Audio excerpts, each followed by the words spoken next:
Assalamualaikum warahmatullahi wabarakatuh. Bismillah, alhamdulillah, wassalatu wassalamu ala rasulillah, wa ala alihi, wa sahbihi, wa mawalah. Allahumma sholli ala Sayyidina Muhammad, wa ala ali Sayyidina Muhammad. Saudaraku sekalian, kesaktian dan jejak kewalian Gusli Jamsaren Kediri terpancar setelah wafatnya beliau. Lalu muncul pertanyaan, mengapa membicarakan kebaikan Gusli, memuji perilaku Gusli, baru dilakukan setelah beliau wafat? Mengapa tidak dari dulu-dulu membahas kebaikan Gusli?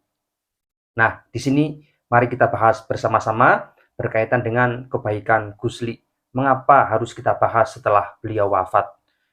Jadi perlu diketahui bahwa sesama umat manusia, terlebih sesama umat Islam, kita harus selalu memandang sisi baik terhadap orang lain. Sehingga dengan persaksian kita terhadap orang lain tersebut, menjadi catatan amal baik atau amal solih di hadapan Allah Subhanahu wa Ta'ala. Dan ini merupakan ajaran dari Rasulullah Shallallahu Alaihi Wasallam. Berkaitan dengan pujian yang kita berikan kepada Gusli, merupakan sesuatu yang menjadi pakem atau aturan dalam melontarkan pujian bagi orang lain setelah kematiannya atau setelah wafatnya. Mengapa kita memuji seseorang setelah wafatnya, bukan pada saat beliau masih hidup? Ini sering kita lakukan, baik keluarga kita sendiri, para ulama, sahabat kita, walaupun mereka memiliki segudang prestasi, segudang kelebihan, tidak kita bicarakan pada saat masih hidup. Namun setelah wafat, baru kita ungkap melalui berbagai bentuk. Apakah melalui buku biografi, atau dokumentasi misalnya seperti video saat ini. Karena hal itu untuk menghindari fitnah yang akan muncul. Jika kita memujinya saat masih hidup, maka fitnah-fitnah yang lain akan muncul. Mudarat-mudarat yang lain juga akan bermunculan. Apalagi pujian itu diketahui oleh yang bersangkutan. Tentu dikhawatirkan akan memunculkan perasaan sombong, berbangga diri, ria, dan berbagai macam perasaan negatif yang lain. Oleh karena itu, Rasulullah Shallallahu Alaihi Wasallam melarang kita untuk memuji seseorang di hadapannya, yang tertera dalam hadis yang berbunyi, "Idza ra'aitum al-maddahin fahsu fi wujuhihim at-turab." Rawahu Muslim. Hadis nomor 3002. Yang artinya, ketika kalian semua melihat orang-orang yang memuji, maka taburkanlah debu di wajah mereka. Dalam hadis tersebut, kita dilarang memuji seseorang di hadapannya, tentunya dalam momen tertentu atau dalam kasus tertentu.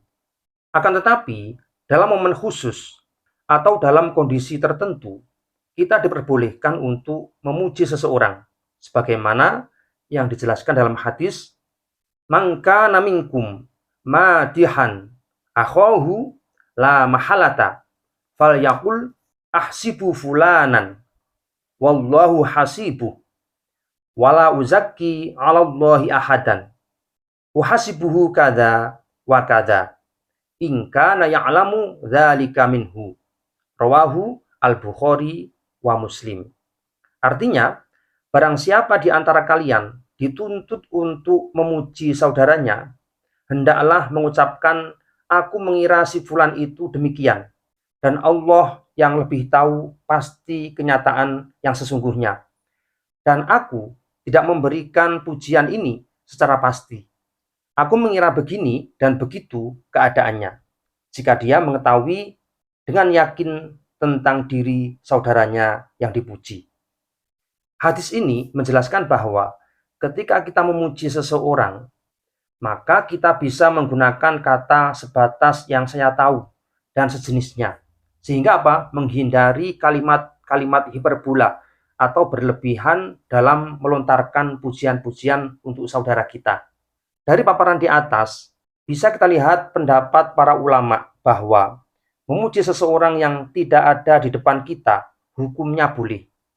Namun, jika yang dipuji ada di depan kita, maka ada hal-hal yang perlu diperhatikan.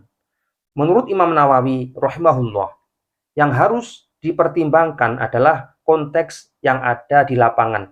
Ketika orang yang dipuji memiliki keimanan yang kuat dan tidak membuat lalai, apalagi sombong, maka boleh kita memuji di depan mereka.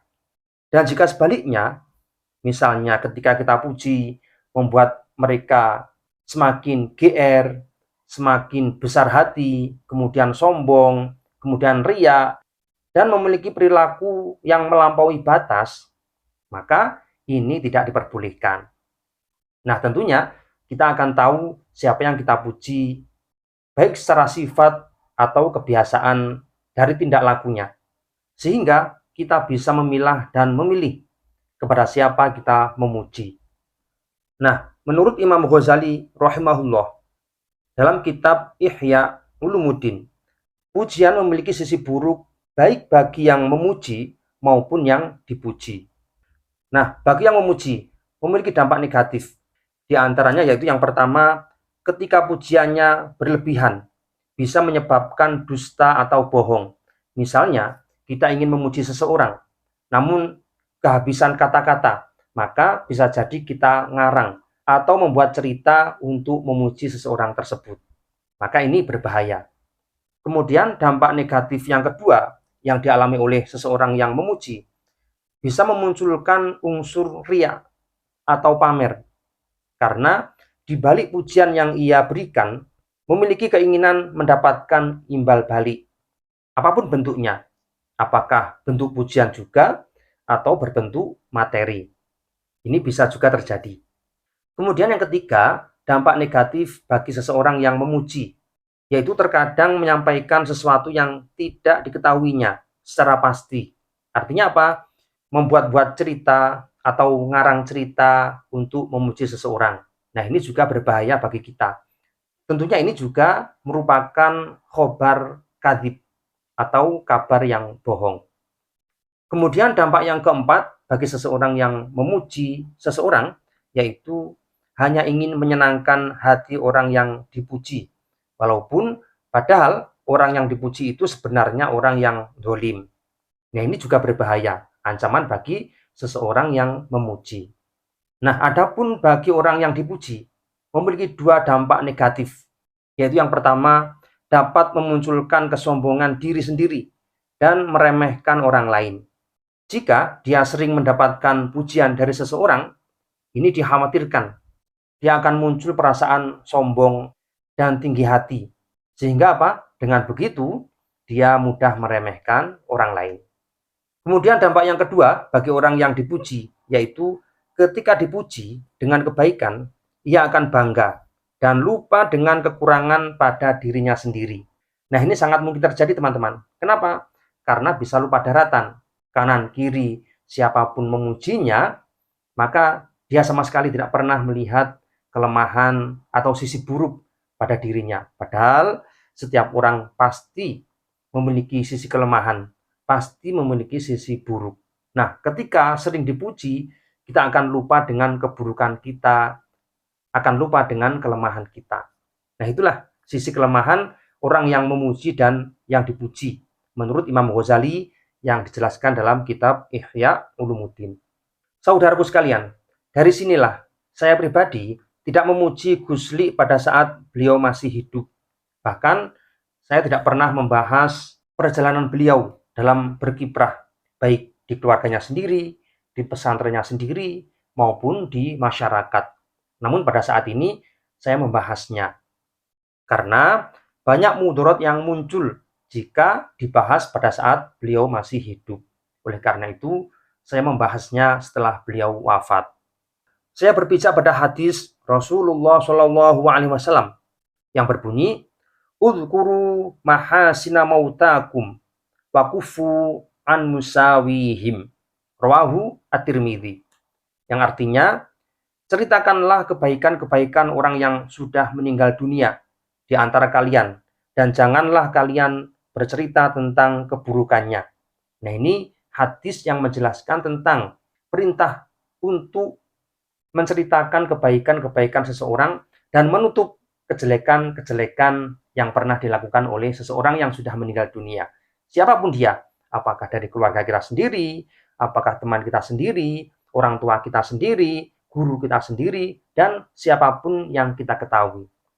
Berkaitan dengan baik dan buruknya Gusli, bisa kita lihat tanda-tandanya selama masih hidup dan menjelang wafatnya, yaitu amal solih atau amal kebaikan yang secara istiqomah, secara kontinu beliau lakukan. Apapun bentuknya, apakah berupa ibadah maudhoh, apakah ibadah muamalah bersama masyarakat, bersama keluarga, bersama santri, semuanya bisa kita saksikan bersama. Maka ukuran inilah yang sesuai dengan hadis yang diriwayatkan oleh Anas bin Malik. Nah, jika seseorang memiliki tanda bahwa dia meninggal dalam keadaan husnul khotimah dan juga mati syahid, bisa kita lihat dari ciri-ciri yaitu dalam hadis ini yang berbunyi, idza aradallahu bi'abdin khairan ista'malahu qalu wa kaifa yasta'miluhu qala yuwaffiquhu li'amalin sholih qabla mautihi, rawahu Ahmad wa Tirmidzi. Yang artinya, ketika Allah menghendaki seorang hamba untuk kebaikan, maka Allah akan membuatnya beramal baik. Lalu para sahabat tanya, bagaimana Allah membuatnya beramal baik ya Rasulullah? Kemudian Rasulullah menjawab, yaitu memberikan taufik, memberikan pertolongan, memberikan hidayah untuk bisa menjalankan amal solih atau menjalankan kebaikan-kebaikan sebelum kematiannya. Hadis diriwayatkan oleh Imam Ahmad dan At-Tirmidzi. Saudaraku sekalian, memang ada tanda-tanda husnul khotimah yang mungkin bisa dilihat oleh banyak orang, atau sebagian juga hanya bisa dilihat oleh orang-orang tertentu. Dan ini merupakan ciri-ciri orang yang mati syahid, selain syahid berperang di jalan Allah Subhanahu wa taala, dan berlandaskan pada Al-Qur'an dan hadis Rasulullah Shallallahu alaihi wasallam. Yang pertama, yaitu seseorang yang mengucapkan kalimat thayyibah atau kalimat tauhid, yaitu la ilaha illallah Muhammadur Rasulullah, maka dipastikan dia mati dalam keadaan husnul khotimah dan mati syahid. Kemudian yang kedua, yaitu meninggal dengan keringat di dahi. Biasanya pada saat seseorang meninggal dunia, di dahi seperti ini muncul keringat dingin, muncul keringat yang membasahi dahi di sini. Kemudian yang ketiga, yaitu meninggal di malam atau hari Jumat. Ini juga bagian dari ciri-ciri seseorang yang meninggal dalam keadaan husnul khotimah dan mati syahid. Kemudian yang keempat, yaitu orang yang meninggal karena penyakit taun atau terkena wabah penyakit. Ini juga bagian dari ciri-ciri orang yang mati syahid atau mati husnul khotimah. Kemudian orang yang meninggal karena sakit perut. Lalu yang keenam, orang yang meninggal karena tenggelam, kejatuhan barang, atau jatuh dari tebing. Ini juga bagian dari orang yang mati syahid dan husnul khotimah. Kemudian yang ketujuh, yaitu orang yang meninggal dalam suatu urusan di jalan Allah, yaitu meninggal dunia fisabilillah. Misalkan orang yang sedang mencari nafkah, orang yang sedang mengajarkan ilmu, kemudian dia kecelakaan, atau meninggal pada saat dia menjalankan tugas. Ini juga bagian dari mati syahid atau mati dalam keadaan husnul khotimah. Kemudian yang kedelapan, yaitu seorang wanita yang meninggal karena melahirkan. Ini juga dihukumi mati syahid dan husnul khotimah. Kemudian yang kesembilan, orang yang terbunuh karena mempertahankan hartanya atau kehormatannya. Seseorang yang mau dirampok, perempuan yang mau diperkosa, kemudian melawan dan meninggal dunia, maka dia menjadi mati syahid dan husnul khotimah. Kemudian yang ke-10, yaitu orang yang meninggal dalam keadaan mengerjakan amal solih, apapun bentuknya. Apakah pada saat sholat, berzikir, menolong orang lain, bekerja, dan segalanya. Yang penting mengamalkan amal solih atau amal kebaikan. Maka dia mati dalam keadaan mati syahid dan husnul khotimah. Nah, dari ciri-ciri tersebut, Ada beberapa tanda yang dimiliki oleh Ghusli, termasuk tidak pernah meninggalkan amal solih, yaitu aktivitas beliau sehari-hari, mulai dari mengajarkan ilmu dan mengamalkan ilmu yang beliau miliki dalam kehidupan sehari-hari. Saudaraku sekalian, berkaitan dengan hubungan guru dan murid, ternyata akan tetap terjalin walaupun sang guru sudah wafat. Nah, ini tidak berlebihan teman-teman. Misalkan saat ini ada murid-murid Ghusli yang ternyata masih sambung secara spiritual, sambung secara rohani dengan beliau walaupun beliau sudah wafat. Misalkan datang melalui mimpi, kemudian mengajarkan sesuatu yang bermanfaat untuk kita. Nah, ini sangat mungkin terjadi. Dan ini juga dialami oleh ulama-ulama terdahulu. Sebagaimana yang disampaikan oleh Asy-Syaikh Ahmad Zaini Dahlan dalam kitab Taqribul Usul Litashilil Wusul, bahwa banyak orang solih dengan makrifat kepada Allah Subhanahu wa taala menyatakan secara jelas bahwa batin seseorang wali Allah akan tetap terhubung, akan tetap tersambung dengan muridnya walaupun setelah kematiannya. Sehingga sang murid mendapatkan pencerahan dari pertemuannya dengan sang guru melalui cahaya dan anugerah dari Allah Subhanahu wa taala. Tentunya semua itu atas izin Allah Subhanahu wa taala. Karena Allah ingin mengajarkan sesuatu kepada kita melalui banyak media, termasuk kita bermimpi bertemu dengan guru kita, lalu kita diajarkan ilmu tertentu. Nah, ini sangat mungkin terjadi. Semoga kita sekalian juga senantiasa tersambung dengan guru-guru kita, walaupun guru-guru kita sudah meninggal dunia. Sekian, wallahu a'lam bishawab. Assalamualaikum warahmatullahi wabarakatuh.